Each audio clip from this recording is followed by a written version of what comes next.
November 18th, 1944. 3:47 a.m. The forest was dying. Not from fire or artillery, though both had tried. The Hurtgen was dying from something quieter, more patient. It died one man at a time in the mud between the blackened trees in the frost that turned corpses into monuments in the silence that followed muzzle flash. Elias Brennan understood silence. He lay in that silence now, 60 yards from a German sentry who would be dead in 30 seconds and didn't know it yet. The rain had stopped an hour ago, leaving the November air clean and cold enough to burn the lungs. Good. Rain muffled sound, but it also muffled vision, and Eli needed to see. The German was young, maybe 19. He stood in front of a sandbagged position, shoulders hunched against the cold rifle, slung hands cupped around a match trying to light a cigarette. The orange flare illuminated a face that could have been from Kansas or Kentucky. Tired and scared, and so far from home it probably hurt to think about. Eli's Springfield rifle looked wrong. The barrel ended in something that didn't belong there, a cylindrical metal can, 6 inches long, painted flat black. The kind of thing you'd find under a truck, not screwed onto a weapon designed to kill men at 300 yards. But there it was, an oil filter from a 2.5-ton deuce threaded carefully onto the muzzle of a 30-06 rifle held in place by welds that had taken 3 nights to perfect. It looked ridiculous, like something a child would build playing war in a garage. The German got his cigarette lit. He took a long drag, the kind of pull a man takes when he's trying to extract more than nicotine, trying to pull comfort out of burning tobacco, because comfort is the one thing this forest will not provide. Smoke curled up into the darkness. He started to turn to walk his patrol route to move back toward the bunker, where 3 more Germans sat around a kerosene heater drinking ersatz coffee and pretending they weren't terrified. Eli settled the wire stock against his shoulder. The oil filter made the rifle front heavy, pulled the muzzle down, forced him to adjust his hold. He couldn't use the iron sights because the filter blocked them completely. He aimed by instinct, by the weight of the weapon, by the thousands of rounds he'd fired in his father's garage, back when the world made sense, and the only thing that mattered was whether you could hit a tin can at 50 yards. His finger found the trigger, found the resistance point, found the place where metal met metal and intention became action. He squeezed. The Springfield's bolt slammed forward with its characteristic mechanical violence. 70 grains of powder ignited behind a 150-grain bullet. Gas expanded. Physics happened. The bullet left the barrel at 2,800 feet per second, carrying all the kinetic energy needed to punch through bone and tissue, and the thin hope that standing in a forest in Germany might somehow lead to standing in a kitchen in Hamburg with a wife who still loved you. But the sound was wrong. Instead of the sharp crack that had announced American presence in this forest for 3 weeks, instead of the thunder that turned invisible men into targets, there was only a heavy mechanical cough, a pneumatic thud, followed by a sharp hiss of escaping gas. The oil filter absorbed the muzzle blast. The baffles inside trapped the expanding gases. The cotton packing compressed so tight it felt like stone, soaked up the heat and the fury and the violence. It sounded like a book falling on carpet. 60 yards away, the German sentry didn't hear a gunshot. He felt a sledgehammer hit him in the chest. The bullet, unaffected by the suppressor, undiminished in its purpose, punched through his wool coat, through his ribs, through the muscle that had carried him through training and across France and into this forest where American snipers killed men in the dark. He dropped his cigarette. He dropped to his knees. He fell forward onto the wet leaves without making a sound louder than the rain that had stopped an hour ago. Nobody shouted. Nobody fired. Nobody woke. The forest kept dying quietly. Eli worked the bolt. The spent casing ejected with a brass clink that seemed loud as thunder in his ears, but was nothing, just metal on metal, just the sound of a mechanism doing what it was built to do. He chambered a new round. The oil filter was already hot heat radiating through the improvised suppressor paint, starting to bubble cotton, beginning to char. But it worked. A 35-cent oil filter from a truck had just done what the United States Army said was impossible. It had killed a man without announcing the killing. It had turned a rifle into a whisper. Eli breathed. In through the nose, out through the mouth, the way his father had taught him. Control the breath, control the body, control the shot. The way Callum Brennan had stood in a garage in West Virginia and taught a 14-year-old boy that precision mattered, that craftsmanship saved lives, that the difference between good equipment and bad equipment was the difference between men coming home and mothers crying at funerals. The German's body lay where it had fallen. In 3 hours, when dawn came and the relief crew arrived, they would find him and think he'd had a heart attack or collapsed from exhaustion. They would not think American sniper. They would not think silent death in the darkness. They would not scan the tree line looking for muzzle flash that never came. Text appeared in Eli's mind the way memory works in the space between heartbeats, white letters on black background, the kind of thing that would make sense on a screen but existed only in the strange clarity that combat brings. Over the next 6 nights, this 35-cent oil filter would account for 94 German deaths. But Eli didn't know that yet. All he knew was that the first one worked. The technique functioned. The innovation held. He crawled backward through the mud, moving with the patience of a man who understood that speed kills the hasty and silence saves the careful. The oil filter caught on a branch. He stopped. Freed, it gently kept moving. 50 yards back from the German line. 100. 200. Only then did he rise to a crouch and start the long walk back to American positions, carrying a rifle that looked like garage trash and felt like vindication. Charleston, West Virginia. March 1938. The mine whistle blew at 4:15 in the afternoon, which was wrong because the mine whistle only blew at shift change or when something had gone wrong in a way that couldn't be fixed quietly. Elias Brennan was 24 years old, up to his elbows in the guts of a Chevrolet flatbed that had thrown a rod when he heard that whistle. He stood in his father's garage, a corrugated metal building that smelled like oil and sawdust, and the particular optimism of men who believed anything could be fixed if you had the right tools and enough time. The whistle kept blowing. Eli stepped out into the March afternoon, wiping grease off his hands with a rag that was older than he was stained with a decade of mechanical problems solved and machines brought back from the edge of uselessness. Down the gravel road that ran through Charleston, population 943 other men were stepping out of other buildings, all looking toward the mine entrance 2 miles south, all hearing the same whistle, all knowing what it meant when the whistle didn't stop. His father's pickup was parked by the garage. Callum Brennan had taken it to the mine at 5 that morning, picking up extra work because money was tight and the garage alone wasn't feeding 2 people anymore. The Depression had its teeth in West Virginia the way a dog has its teeth in meat. Callum took shifts underground when the mine foreman needed extra hands. One day, 8 hours come back up, collect pay, keep the garage running. Easy money, he'd said that morning. I'll be home for dinner. The sheriff's car came up the road at 4:30, moving slow, not rushing. When a lawman doesn't rush, it means the emergency is over, and what's left is just the administrative work of tragedy. Eli watched that car come up the gravel drive. Watched Sheriff Hawkins get out hat in hand, the way men hold hats when they're about to say something that can't be unsaid. The sheriff was 50, had known Callum Brennan for 30 years, had bought his last 3 vehicles from this garage, and he looked like a man who'd aged a decade in the last hour. There's been an accident, he said. Eli heard the words, but they didn't connect. Accidents were things you fixed, carburetors that seized, transmissions that failed. You diagnosed the problem, found the broken part replaced. It sent the machine back into the world working better than it had before. The ventilation system failed in shaft 7, Hawkins said. Methane built up. Someone struck a spark. Still just words, just information. Just data that would make sense if Eli had time to think about it, to process it, to understand what methane and sparks meant when they happened in an enclosed space 300 feet underground, where 17 men were trying to extract coal from the earth so that other men in other places could have heat and light and the basic comfort of not freezing to death in winter. 17 men, the sheriff said. Your father, Owen Hartley's father. I'm sorry, Eli. I'm so goddamn sorry. The world tilted. Not metaphorically. Actually tilted the way vision tilts when blood pressure drops and the brain stops getting oxygen and the body forgets how to stand. Eli sat down on the running board of the Chevrolet he'd been fixing, the one Callum would never finish. The one that would sit in this garage until Eli sold it for parts or fixed it himself or just let it rust into the ground, because what was the point of fixing trucks when your father was dead in a mine because the company that owned that mine had cut costs on ventilation systems? 3 days later, Eli stood at his father's grave and listened to a preacher talk about God's plan. The cemetery was full. 17 graves, all fresh, all dug in the same day, because Charleston didn't have enough gravediggers to spread the work out. The coal company paid for simple markers, limestone with names and dates. The company representative stood in the back uncomfortable in a suit that cost more than most of the mourners made in a year. The investigation took 2 weeks and concluded what everyone already knew. The company had deferred maintenance, had ignored complaints, had prioritized shareholder value over the lives of men who went underground so that other men could profit from what they brought up. Nobody went to jail. Nobody lost their license. The widows received settlements that barely covered funeral costs.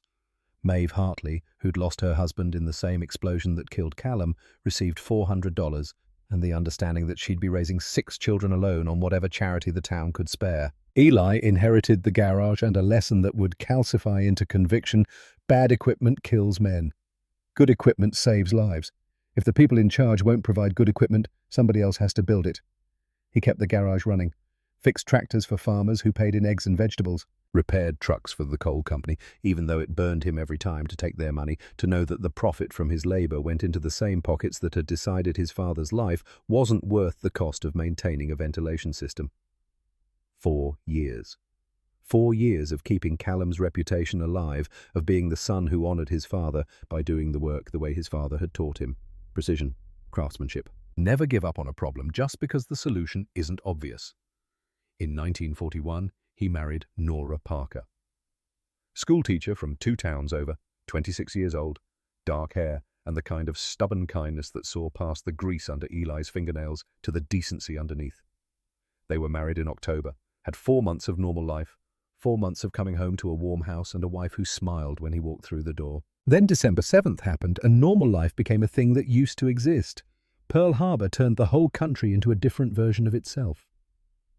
Eli enlisted in June 1942, brought along his neighbor Owen Hartley, whose mother Maeve was a widow from the same mine collapse that killed Callum. Owen was 20 years old, youngest of 6 kids, Maeve's last hope and last worry. When Eli came by to tell her he was enlisting and Owen wanted to go too, she was sitting on her porch mending clothes by lamplight, trying to make threadbare fabric last another season because buying new wasn't possible on a coal company pension that had been calculated to be exactly enough to keep a family alive and not $1 more. She looked at Eli with eyes that had already buried a husband and couldn't bear to bury a son. "Bring my boy home," she said. Her voice was steady despite the tears. "Elias Brennan, you bring Owen home." Owen stood there grinning like this was all a grand adventure, like war was something exciting that happened in newspapers and radio broadcasts, not something that turned boys into corpses in forests they'd never heard of. "I already lost his father," Maeve said. "I can't lose Owen." Eli thought about his own father, about promises kept and broken, about the weight of responsibility that comes from being the one who survives when other men die. He made a promise he wasn't sure he could keep standing on that porch in the summer of 1942, with Owen grinning and Maeve crying, and the whole terrible momentum of history pulling them toward a future none of them could see. "I promise, Mom. On my father's grave, I'll bring Owen home." That promise had seemed possible in the sunshine of a West Virginia summer. It seemed harder in a forest in Germany with German snipers killing 4 Americans a day and orders coming down from officers who'd never seen combat but had very strong opinions about proper procedure. Hurtgen Forest, November 1944. The forest was a meat grinder. That's what the men called it. Not officially. Officers didn't like that kind of talk.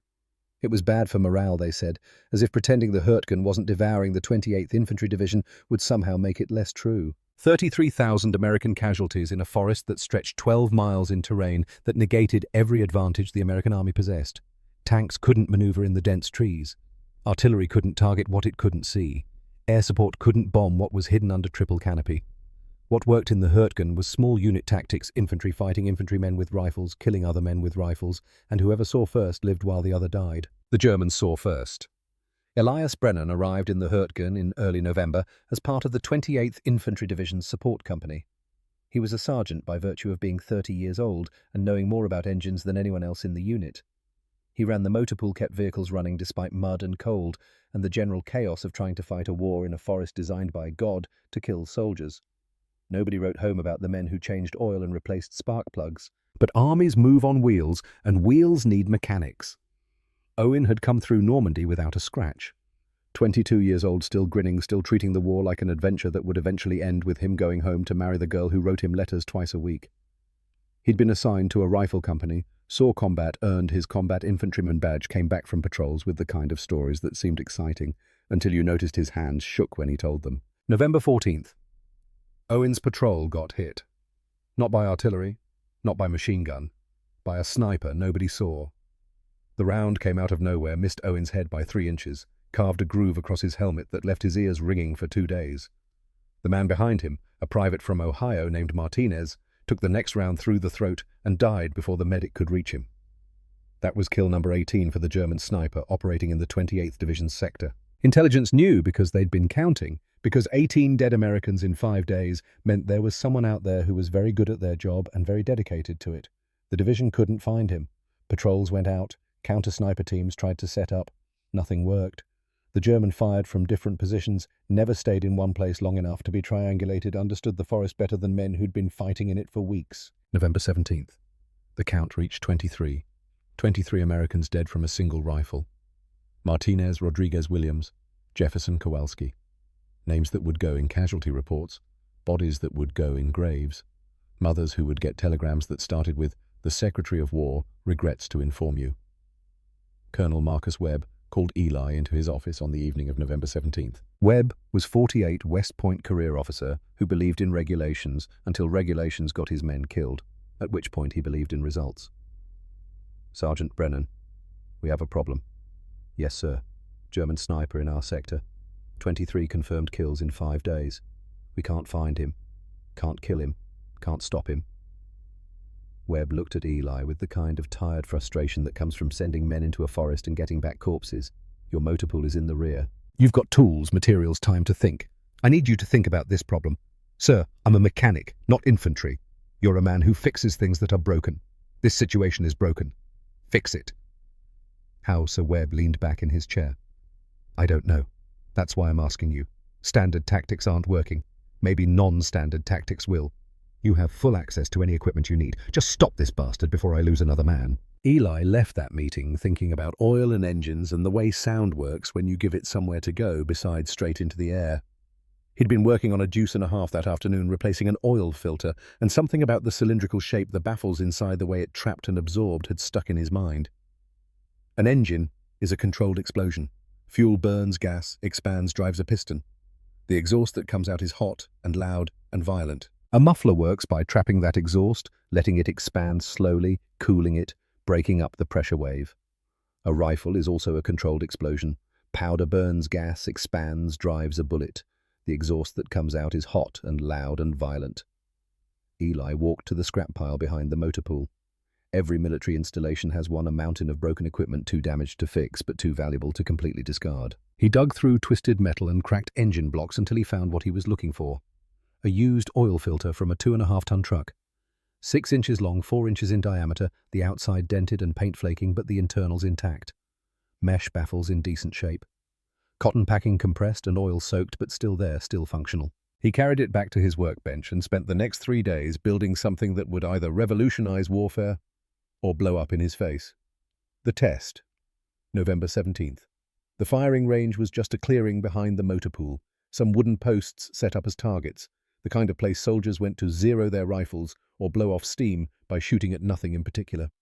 Eli arrived at dawn carrying his M1903 Springfield and the oil filter he'd spent 3 days modifying. He'd welded a threaded ring to the back of the filter, matching the threads he'd carefully cut into the barrel crown. 3 layers of weld, each one tested under hydraulic pressure. The cotton packing inside compressed so tight it barely had room to shift. The mesh baffles secured with steel rods bolted through the canister body. It looked absurd. A rifle barrel ending in a truck part. The kind of thing that would make sense in a junkyard, not on a weapon. He should have tested it alone. Should have kept it quiet, proved the concept before going public. But part of him, the part that had learned craftsmanship from Callum Brennan, wanted witnesses. Wanted to prove that a mechanic could solve problems that engineers said were impossible. By the time he set up at the firing line, a dozen men had gathered. Officers and enlisted, all looking at the contraption in Eli's hands with expressions ranging from curiosity to open contempt. Lieutenant Graham Foster was there, ordnance officer. 28 years old, believed in regulations and procedure and equipment designed by trained engineers in proper facilities. He looked at the oil filter and actually laughed. "Sergeant Brennan, is that a truck part on your rifle?" "Yes, sir. Oil filter from a deuce and a half. And you think this will work?" "Only one way to find out, sir." Foster's voice carried the condescension of a man who'd been to the right schools and learned the right answers. "You're going to blow your own hand off. The pressure from the muzzle blast will rupture that canister and turn it into a fragmentation grenade. Sergeant, this is why we have engineers, so mechanics don't kill themselves trying to reinvent ballistics." The other officers laughed. Not cruel laughter exactly, just the amusement of educated men watching someone who didn't know better attempt something obviously doomed. Eli ignored them. He walked to the firing line, aimed at a wooden post 50 yards down range. The oil filter made the rifle muzzle heavy. He couldn't see the iron sights, had to aim by instinct, by feel, by the accumulated experience of 1,000 rounds fired in a garage in West Virginia. He took a breath, settled the stock, focused on the center of the target, and squeezed the trigger. The Springfield fired, the bolt slammed forward. The oil filter did exactly what cheap welds and insufficient preparation guaranteed it would do. It ruptured. The canister split along one side with a sharp metallic crack. Hot gas vented through the rupture with a sound like a firecracker. The whole assembly blew apart, pieces of metal spinning off into the dirt, the shot deafening as loud as any unsilenced rifle. The wooden post downrange didn't even get hit. The rupturing filter threw off his aim completely. The officers erupted in laughter. Foster was holding his sides, tears streaming down his face. "I told you," he gasped. "I told you it would explode. You're lucky you still have a hand, Sergeant. Lucky you didn't kill someone." Colonel Webb stepped forward from the crowd of officers. His face was unreadable. He picked up the ruptured filter, examined the split seam, the failed welds, the evidence of good intention and poor execution. Set it down carefully. "Sergeant Brennan, this is exactly why we have regulations. You could have been killed, could have injured others standing nearby." He looked at the assembled officers, his voice hardening. "This demonstration proves that improvised weapons modification is dangerous and unpredictable." His gaze returned to Eli. "I'm ordering you to cease all work on this device immediately. Remove any modifications from your rifle. Return to your assigned motor pool duties. That's a direct order." "Am I clear?" Eli stood at attention, feeling the weight of failure and humiliation. "Crystal clear, sir." "Good." Webb turned to leave, then paused. "And Sergeant, if I hear you've continued this project despite my order, there will be a court-martial. We don't need dead heroes making the situation worse. We need living mechanics doing their jobs." "Yes, sir." The officers dispersed most, still chuckling. Foster lingered long enough to add insult to injury. "Told you it wouldn't work, Sergeant. Maybe next time you'll leave the engineering to people who actually know what they're doing." When they were gone, Owen approached carefully. He'd watched from a distance, seen the whole humiliating spectacle. "You're going to stop right." Eli unscrewed the ruined filter from the barrel. The metal was still hot, the welds blackened and split. He wrapped it in an oily rag, tucked it into his pack. Didn't answer. "Eli." Owen's voice carried warning and worry in equal measure. "You just got a direct order from the colonel. He told you to stop. I heard him." And Eli looked at his friend. Thought about Maeve on her porch, eyes full of tears and trust. Thought about 3 Americans dead in a forest because their weapons were too loud. Thought about the promise he'd made on his father's grave. "I heard him tell me not to build it. I didn't hear him say I can't fix what's broken. That's not what he meant, and you know it. That's disobedience. That's keeping my word." Eli shouldered his rifle. "I'll rebuild it. Better welds, tighter packing, proper reinforcement, and I won't tell anyone until it works. You could be court-martialed. They'll throw you in Leavenworth. Better that than standing at your grave knowing I could have saved you but didn't because I followed orders." Owen stared at him. "Eli, this isn't rational." "No, it's not." Eli started walking back toward the motor pool. But rational men died in that mine because the company made rational decisions about cost versus safety. Rational doesn't always mean right. 3 nights of welding. Eli spent the next 3 nights rebuilding what the officers had called impossible. Working after everyone else, slept in a corner of the motor pool with just a lantern for light and the knowledge that discovery meant prison. The letter from Nora sat on his workbench arrived that afternoon. Her careful handwriting telling him about Charleston, about the garage Mr. Patterson was managing, about the baby she could feel moving now, about how the doctor said everything looked good for a June delivery. June. 7 months away. 7 months of needing to stay alive, of needing to keep Owen alive, of needing to make sure his child had a father and Maeve's child had a son. He found another oil filter, this one in better condition, less corrosion, cleaner internals. Studied the failure points from the first attempt. The welds had been too weak, single pass, inadequate for the pressures involved. The cotton packing hadn't been compressed enough. The baffles had relied on friction instead of mechanical fixation. This time he did it right. 3 layers of weld on every joint. Slow work, careful work, building up metal until the seams were twice as thick as the original design. He knew from fixing exhaust systems that welds needed to handle repeated thermal cycling, needed to flex without failing, needed to be stronger than the forces trying to tear them apart. He pulled the cotton packing out, laid it in the sun for a day to dry completely, then recompressed it, using a hydraulic press in the motor pool, squeezing it down until it felt like stone, until there was no air left between the fibers to allow expansion. The baffles he secured with steel rods drilling through the canister body, threading the rods through the mesh, bolting them tight on both ends. The baffles wouldn't move now, couldn't shift under pressure, would do their job of breaking up the gas flow, or they'd stay in place trying. When he finished 3 days later, the filter weighed 3 pounds. Heavy, awkward. It made the Springfield front heavy, pulled the muzzle down, required strength to hold steady, but it felt solid, felt strong, felt like it might actually survive being fired. On the morning of November 18th, before dawn, before anyone else was awake, before he could talk himself out of it, Eli took the rebuilt suppressor to the firing range, alone this time. No witnesses, no officers, no one to laugh if it failed again. He screwed the filter onto the barrel carefully, felt its seat against the threads, tightened it until metal met metal with resistance that said it wasn't going anywhere. Loaded a 5-round magazine, 5 chances to prove the concept or prove the critics right. Took aim at the same wooden post that had survived his first attempt. The moment of truth. He squeezed the trigger. The Springfield lurched in his hands. The bolt cycled with its mechanical violence, but the sound was everything he'd hoped for and barely believed possible. Not the sharp crack that got men killed, not the thunder that announced positions. Just a heavy mechanical cough, a pneumatic exhalation, the kind of sound that might be a truck backfiring 3 blocks away or a door slamming in the wind. The oil filter absorbed the muzzle blast. The 3 layers of weld held. The compressed cotton soaked up the heat. The bolted baffles broke the pressure wave into harmless turbulence. Downrange splinters flew from the wooden post, direct hit. Eli stood there, hardly daring to breathe. He fired again. Same result. The rifle whispered instead of shouting, made killing conversational instead of dramatic.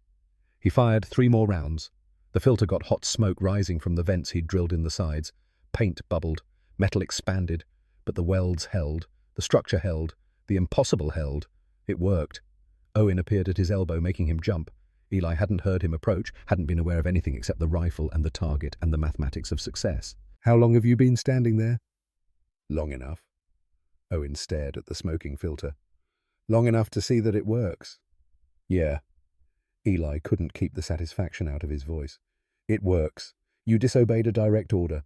I fixed a problem." "Eli." Owen grabbed his shoulder, forced eye contact.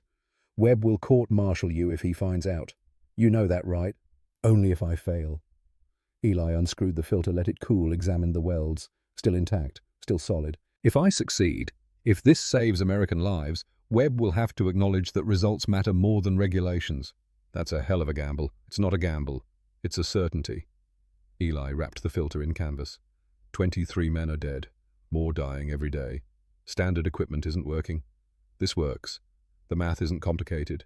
What do you need from me, time? Silence. And trust that I'm doing this for the right reasons. Owen was quiet for a long moment. Then he nodded. "You've got all 3. Just don't get yourself killed being stubborn. Stubbornness runs in the family." Confronting the colonel. Eli stopped halfway to headquarters. The rifle felt heavy. The decision heavier. What he was about to do violated a direct order from his commanding officer. Courts-martial had been convened for less. Owen caught up to him outside the operations tent. "You're really doing this, I have to." Webb banned it, explicitly. "You show up with that thing, he'll have you arrested." Eli looked at the oil filter wrapped in canvas. Then he made a decision. Unscrewed it from the barrel, wrapped it separately, put it deep in his pack where it couldn't be seen. "What are you doing?" "Showing him the rifle first. Not showing him the filter. Not yet. That's still disobedience. That's keeping options open." Eli checked the barrel threads, made sure they were clean. "If he says yes to the concept, I show him the device. If he says no, I use it anyway and deal with the consequences. The consequences are Leavenworth. Only if it fails. If it works, if it saves lives, Webb will have to weigh results against regulations. And I'm betting he values dead Germans more than military protocol. That's one hell of a bet. It's the only bet that matters." Eli started walking again. "Owen, if I don't do this, you might die. Martinez died. Williams died. 23 Americans died because our rifles are too loud. I can fix that. I have fixed that. And I'll be damned if I let you die because I was too scared to break a rule." They reached the headquarters tent. Eli took a breath, steeling himself for what came next. "If this goes wrong, tell Nora I love her. It won't go wrong." Owen gripped his shoulder. "But yeah, I'll tell her." Colonel Webb's office. 0830 hours. The headquarters tent smelled like canvas and coffee and the particular tension of men making decisions that would get other men killed. Colonel Marcus Webb sat behind a field desk covered in maps and casualty reports, looking like he'd aged 5 years in the past 5 days. "Sergeant Brennan." Webb didn't look up from the map. I thought I gave you an order to cease work on that weapon modification. You did, sir. Eli stood at attention, the rifle held at present arms. Standard Springfield, no visible modifications. Webb looked up now. His eyes were tired, but sharp. And yet here you are, against orders. I should have you arrested right now. Yes, sir. Give me one reason why I shouldn't. Because 23 Americans are dead, sir. Because the count goes up every day. Because I made a promise to bring my friend home alive, and I intend to keep it. Promises don't override military discipline. Eli set the rifle on the desk carefully. No, sir. But results do. And I have something that will get results. Webb stared at the rifle. It looks standard. It is, sir. Right now. Eli pulled the wrapped filter from his pack, set it on the desk between them like evidence in a trial. After you ordered me to stop, I continued anyway. Built a refined version. Tested it this morning. It works. The colonel's jaw tightened. You understand, I could have you court-martialed for this. Direct violation of a lawful order. Insubordination. Yes, sir. I understand completely. Then why would you risk it?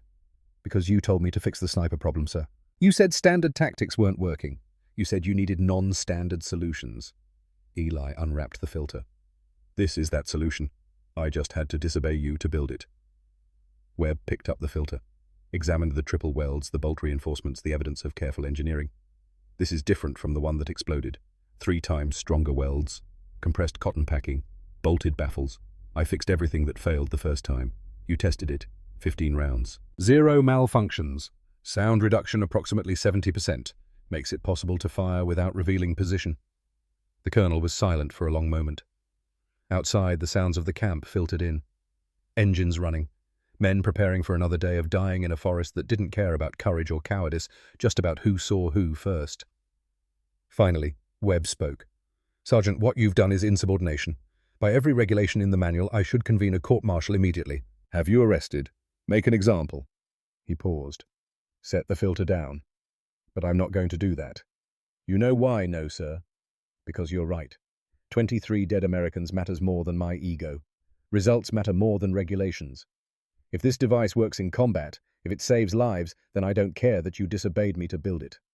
Webb leaned forward. But Brennan, hear me clearly. You use this at your own risk.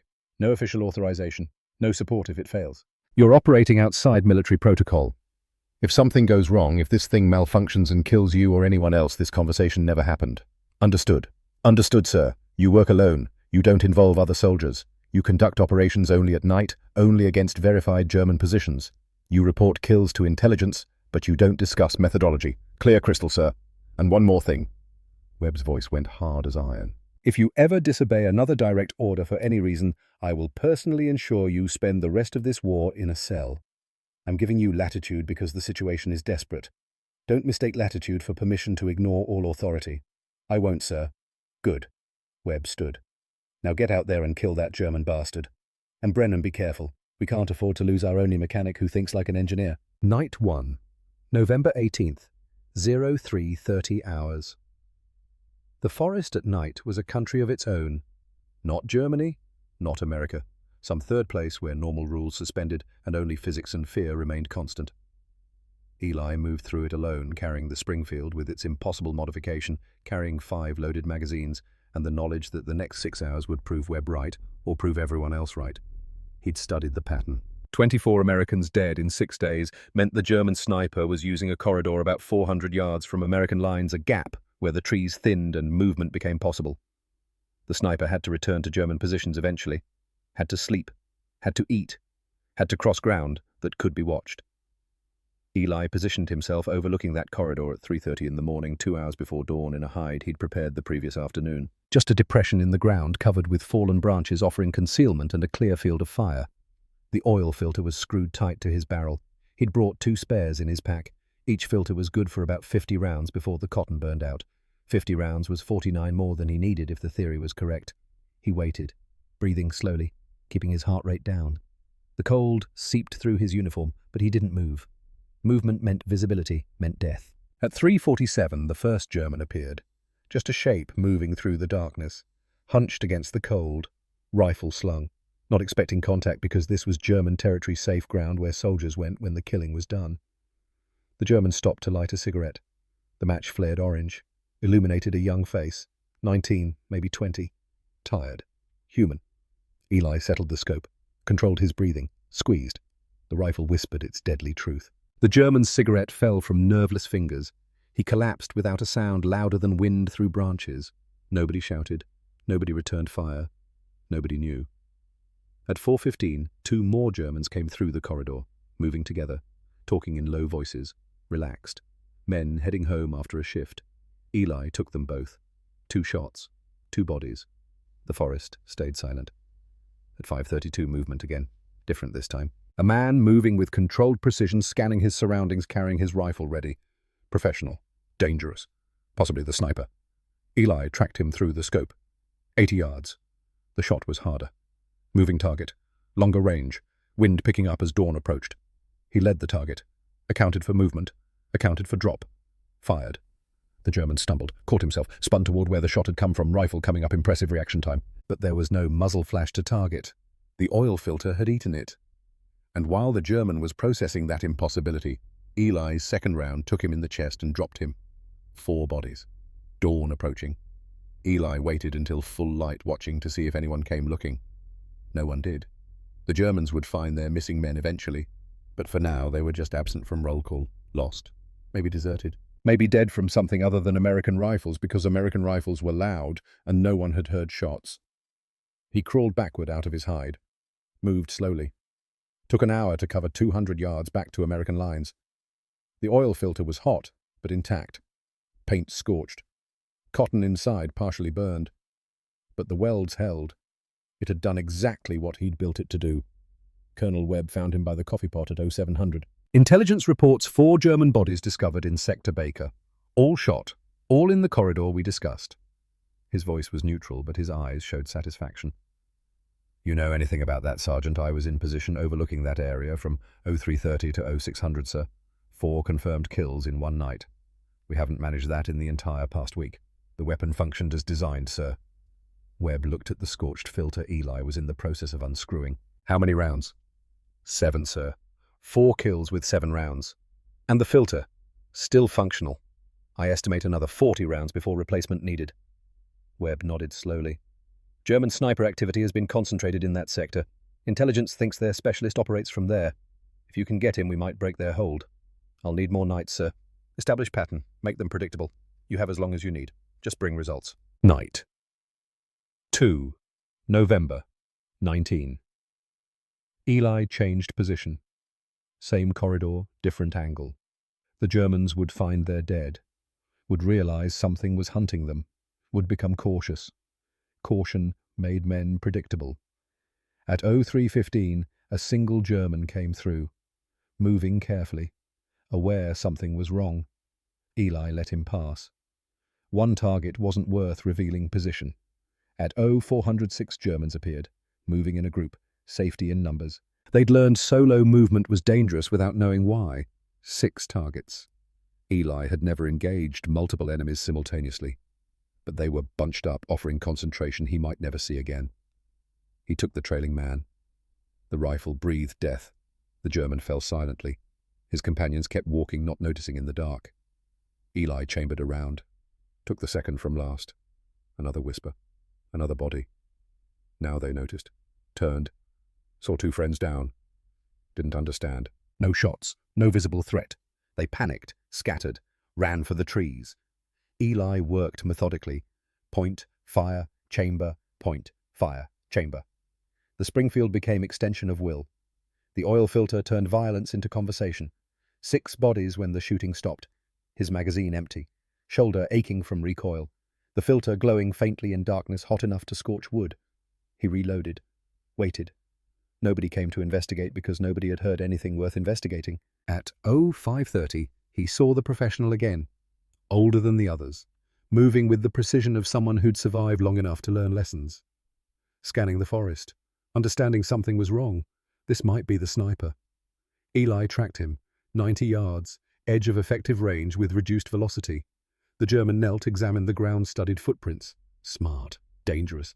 The kind of man who would eventually figure out someone was hunting from concealment. Eli aimed for center mass. Squeezed. Death arrived on muffled wings. The German jerked. Fell. Got back up. The round had hit, but hadn't killed. Body armor or grazing hit. The German ran, wounded but mobile, disappeared into trees before Eli could fire again. 7 bodies. 1 wounded escape.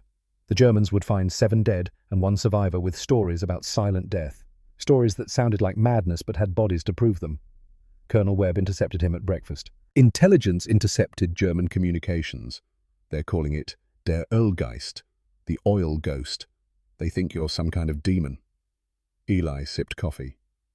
Good. Fear is a weapon. 11 kills in 2 nights. You've done more damage in 48 hours than we managed in 2 weeks.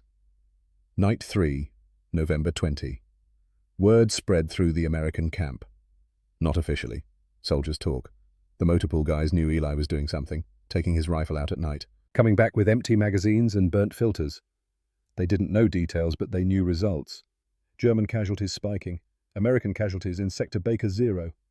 Owen pulled Eli aside after evening meal. Let me come with you. No. Eli, I can help. I'm infantry trained. That's why you stay here. You're going home, Owen. Medical board reviews evacuations next week. Your ear damage qualifies you for stateside duty. Owen's face hardened. I'm not leaving while you're alone out there. Yes, you are. Because I promised your mother. Home means West Virginia, not a grave. I didn't ask for special treatment. I don't care. Eli's voice was firm. I made a promise and I'm keeping it. You stay in camp. Stay safe. Let me finish this. Owen gripped his shoulder. Don't get killed being a hero. I'm not a hero. I'm a mechanic keeping his word. That night, Eli took position covering 3 possible corridors. Harder, but offering more opportunities. Set up at O100. At O, 304 men appeared. Not regular soldiers. These moved differently, coordinated, using hand signals. Professional. Counter-snipers. The Germans had sent specialists to find the oil ghost. 4 hunters hunting the hunter. Eli watched them sweep the area where he'd operated previously, setting up observation posts, preparing to wait for him to reveal himself. They'd almost outsmarted him. If he'd used the same position, they'd have him. But he'd moved. He took the spotter first, the man with binoculars watching for muzzle flash. The rifle spoke in hushed tones. The spotter dropped. His team reacted instantly. Professional training, dropped into cover, scanned for threats. But there was nothing to see. No flash, no smoke, just their spotter down and impossible silence. Eli shifted aim, took the second man. Silent thunder claimed another. The remaining 2 were frantically searching now. One got smart, started firing blindly toward Eli's general direction, suppressing by volume. Bullets snapped through branches overhead. Close, too close. Eli stayed calm, tracked the muzzle flash, aimed, fired. The German stopped firing, stopped moving, stopped being a problem. The last one ran. Tactical withdrawal. Smart. Eli tracked him, but held fire. Let him go.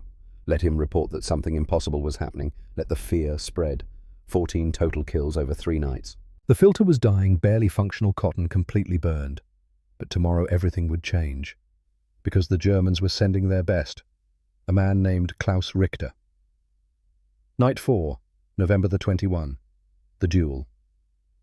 Intelligence arrived at 0800. Corporal carrying documents marked classified. They're sending someone, Colonel Webb said. Hauptmann Klaus Richter, counter-sniper specialist. 67 confirmed kills on the Eastern Front. Eli studied the intercepted communications. When does he arrive? Already here. Came in last night. He's in the forest now. This isn't some conscript. Webb continued. This is one of their best. He's killed more men than you've fired rounds. Then I'll have to be better, sir. You'll have to be lucky. Eli thought about Callum in the mine, about luck being preparation meeting circumstance. I don't trust luck, sir. I trust preparation. At 0400, Eli was in position. New hide, 600 yards from German lines. The forest felt different, dangerous. His spine said something was wrong. At 0420, a German soldier appeared, young, nervous, paused at a junction, lit a cigarette, routine shot, 70 yards. Eli had made this shot 40 times. He squeezed. The rifle whispered. The soldier fell. But something was wrong. The feeling intensified. You're being watched. Eli started to move. The bullet hit the tree 6 inches from his head. Bark exploded. Splinters cut his face. The Mauser's crack arrived a half-second later. He rolled, put the tree between himself and the shooter, heart hammering. 3 nights of being the hunter, and now violently he was hunted. Another shot. Closer. The German had seen his movement, was tracking him. Eli low crawled, fast, 20 feet to the next tree. Bullets tracked him. 3 shots. 4. Precise. Controlled. Professional. Silence. The German had stopped firing, was relocating, following doctrine. Shoot. Move. Shoot. This had to be Richter. 40 minutes of absolute stillness. Neither man moving, both waiting for the other to make a mistake. Eli chose movement, crawled backward through mud, inches at a time, making no sound. 50 yards. 100.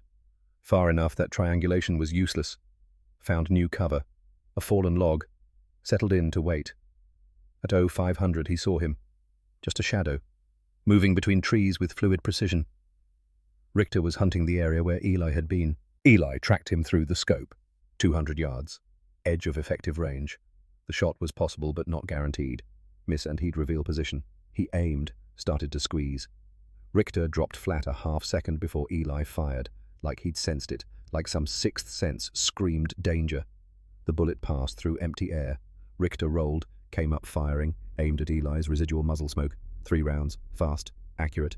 Eli rolled left. The Mauser rounds hit the log. He kept rolling, put distance between himself and last position. This was bad. Richter had experience and instinct and 3 years of killing men who thought they were good enough. Dawn was coming. 20 minutes. Darkness was Eli's advantage. Daylight would level the field. He needed to end this now. Eli remembered something Callum taught. About fixing engines. Sometimes the solution isn't fixing what's broken. Sometimes it's making your enemy think something's broken when it isn't. He took off his helmet, found a stick, wrapped his scarf around it, created a shape that in poor light might look like a head. Old trick. Every soldier knew it. But knowing a trick exists doesn't mean you can resist when survival instinct takes over. He positioned the decoy, raised it slowly, just enough to break the skyline. The Mauser cracked. The helmet jerked. The round punched through with the sound of metal on metal. Eli marked the muzzle flash. 300 yards, northwest, behind pines. He aimed not at where the flash had been, at where the German would move after firing. Right and down. Standard doctrine. Waited. 5 seconds. 10. Movement. Shadow. Richter relocating exactly where predicted. Eli fired. 280 yards. Long shot with reduced velocity. He'd aimed high to compensate for drop.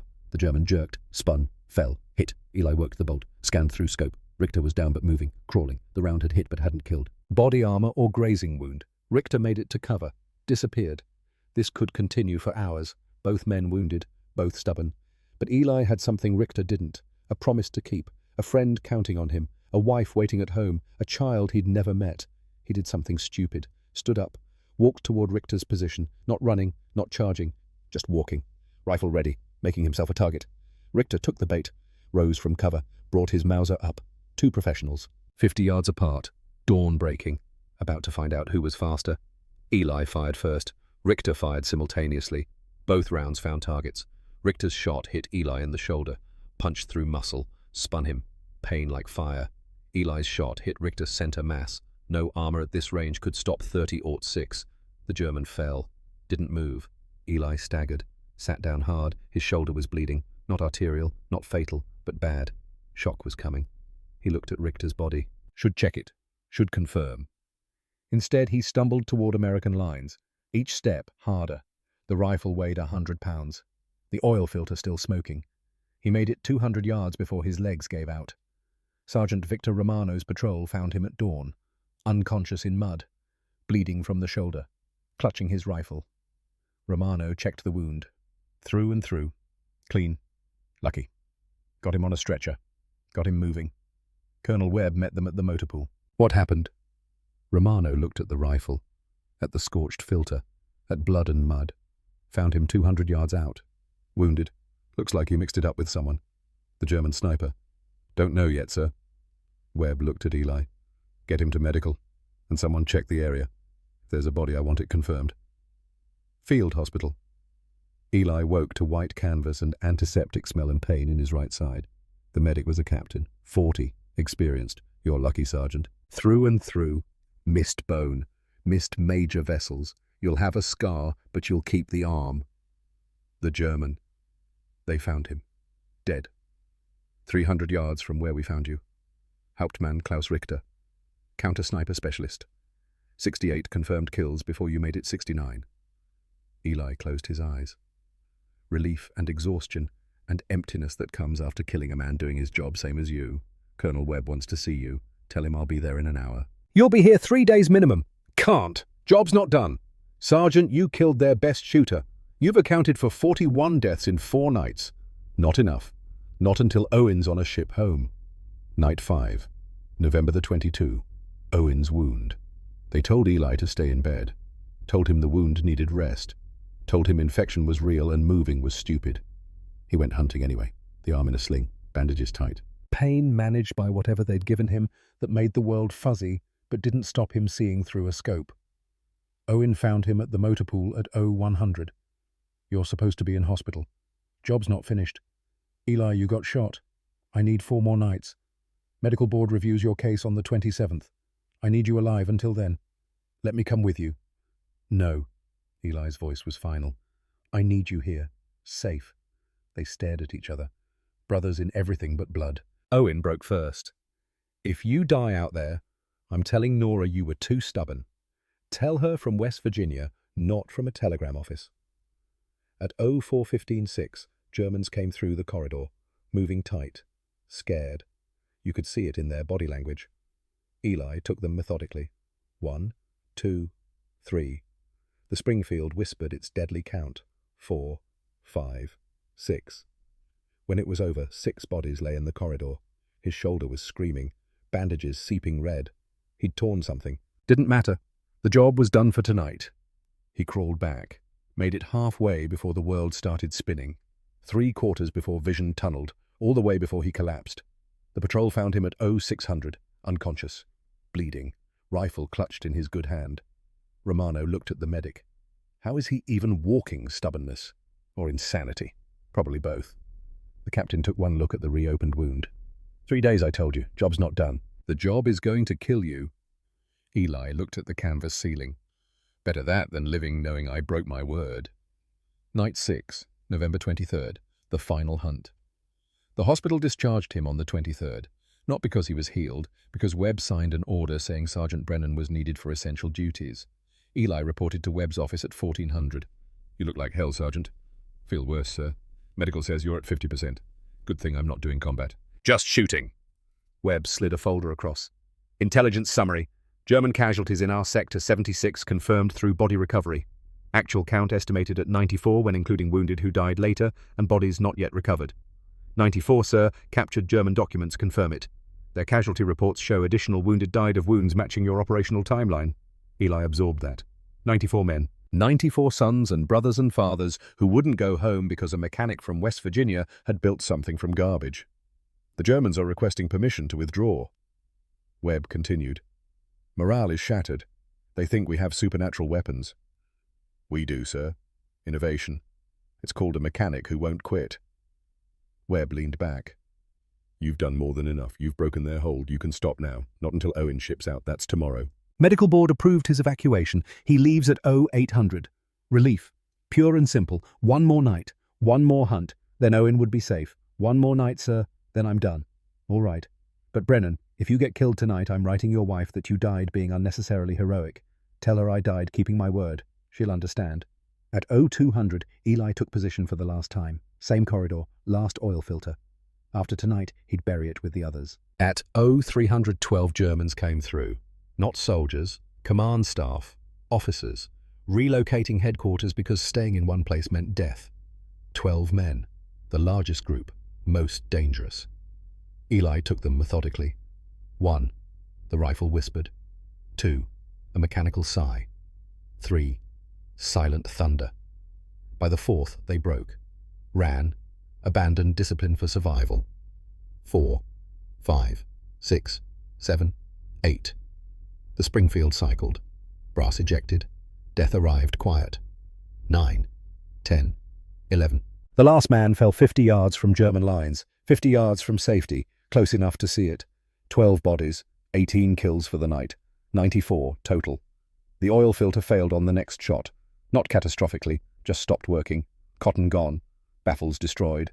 Eli unscrewed it. Let it fall. Hot metal hitting cold mud with a hiss. He packed his rifle. Started the long crawl back. The shoulder was agony. Fever rising. Vision blurring. Didn't matter. Owen shipped out in 6 hours. The promise was kept.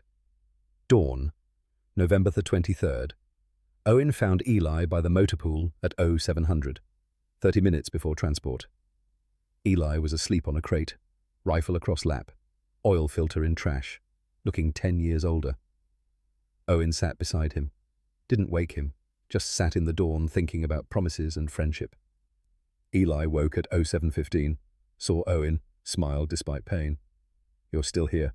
30 more minutes." Owen paused. "Thank you." "For what?" "For keeping your word. For doing something impossible." Eli stood, winced. "I made a promise to your mother. Brennan men keep promises." They walked to the transport.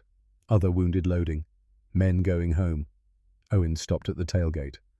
"When I get home, I'm naming my first son after you. So everyone knows. Don't name him after himself." Too late. Already decided. Owen climbed in. "Eli Hartley. Has a good sound." The truck started, pulled away. Owen waved. Eli waved back. Watched the truck disappear toward the rear, toward safety, toward America, toward the life Eli had promised he'd live. Colonel Webb appeared. "You did it. You kept your word." "Yes, sir."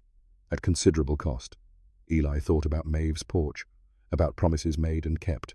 Was it worth it? "Yes, sir. It was worth it." Headquarters, November the 24th. The formal debriefing happened with 3 intelligence officers taking notes.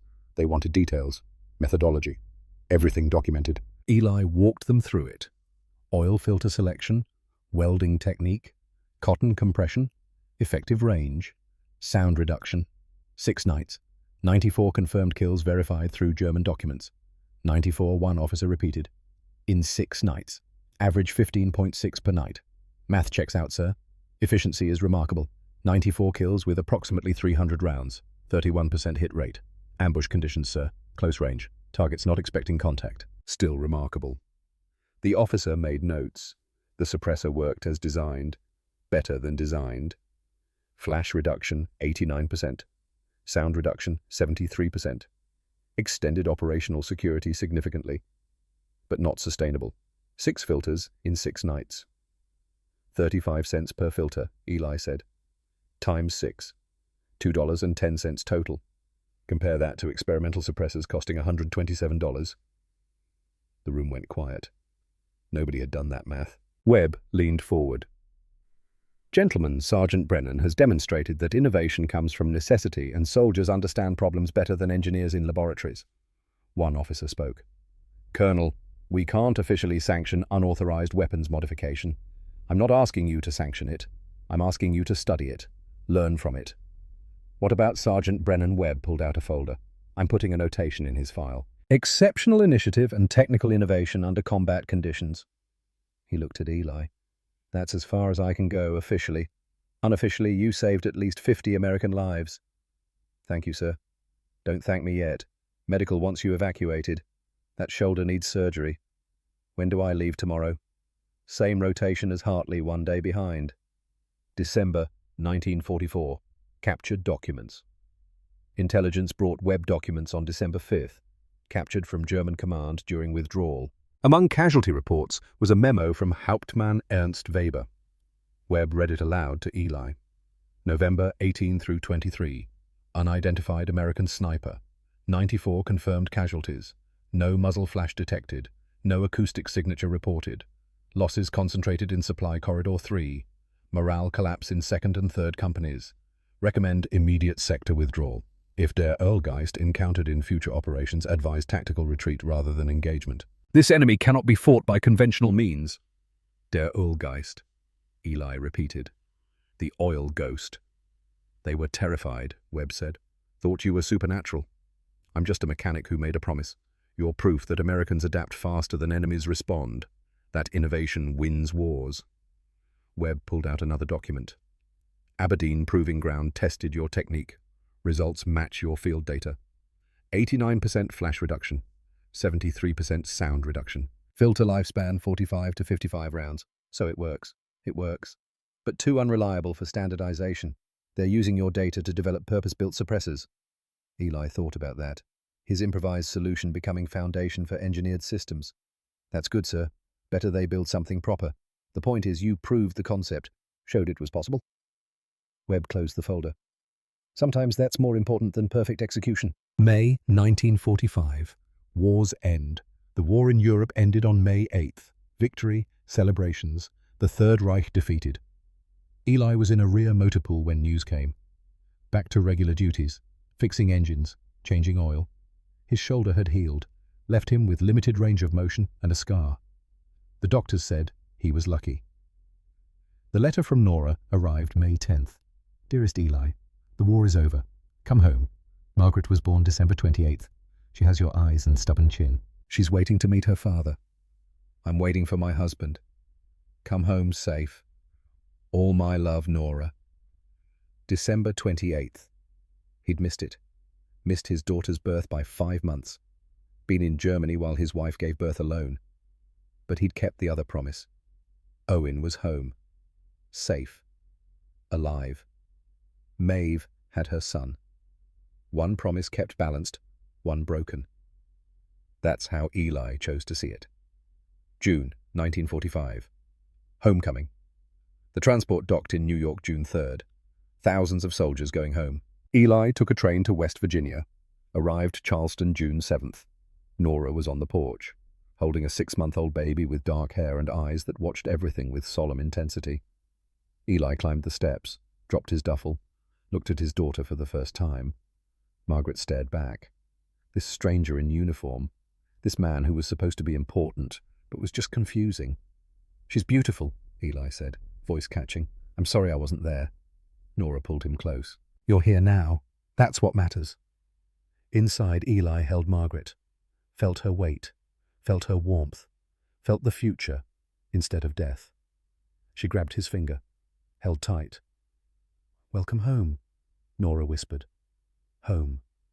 The word felt foreign, but he was here. He'd survived. He'd kept his promises. That would have to be enough. Spring, 1946. Owen's visit.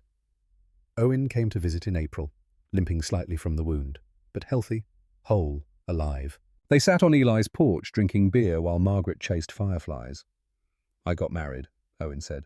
We're expecting. Congratulations. Going to name him Eli. Owen looked at his friend. Eli Hartley. So everyone knows who saved me, who kept his promise. You don't have to. Yeah, I do. Because that boy will grow up hearing about his namesake, about a man who built something impossible, who broke rules to save lives, who kept his word no matter what it cost. That's a lot of weight. It's the right kind of weight. Teaches you integrity matters. Promises matter. They raised their bottles to promises kept, to promises kept. 1988. The end. Elias Brennan died in his sleep on a cold morning in March. 74 years old. Heart attack. Quick. Painless. He'd run the garage until he was 70. Fixed engines. Taught his daughter. Taught his grandchildren. Passed on the lessons Callum taught him. The funeral was small. Family. Friends. Veterans. The preacher talked about service and sacrifice. In the garage, Margaret found a trunk. Uniform. Letters. Photographs. And at the bottom, wrapped in an oily rag, a threaded steel ring. Precision work. She didn't know what it was. Threw it away. But the story survived. In military history, in engineering journals, in tales soldiers told. The Hürtgen Forest. November 1944. 94 Germans killed by a mechanic who built a suppressor from a 35-cent oil filter. They called him Der Ölgeist, the oil ghost, a demon who killed without sound. But he was just a man, an American man, who understood that the greatest weapon isn't issued by the army. It's built by stubborn mechanics who refuse to accept that anything is impossible. Elias Brennan kept his promises, all of them, at whatever cost. And in the end, that's all that matters. Fort Benning Museum. Present day. In a corner of the small arms exhibit, there's a photograph. Black and white, grainy. 1944. A sergeant holds a Springfield, something cylindrical on the barrel. Oil filter. Crude. Improvised. Effective. The man looks tired, looks older than 30, looks like he's seen things that aged him. Caption reads, Field Improvisation. Hürtgen Forest. November 1944. 94 confirmed. Der Ölgeist. No name. Per the subject's request. Visitors pass without stopping, without understanding. But in Charleston, West Virginia, there's a garage. Different owners, different name. Same building where Callum taught his son that bad equipment kills and good equipment saves lives. Late at night, mechanics remember the stories about a man who fixed the unfixable, built the unbuildable, kept promises no one thought possible, and they try harder, weld stronger, refuse to quit longer, because that's what Brennan men did. They kept their promises. And sometimes on cold November nights you can hear the ghost. Not supernatural, just memory. The memory of a 35-cent oil filter doing what the army said was impossible, making death quiet, making killing mechanical, making promises kept. Der Ölgeist, the motor oil ghost, still hunting the Hurtgen, still keeping his word. Some ghosts don't rest, they just reload and whisper.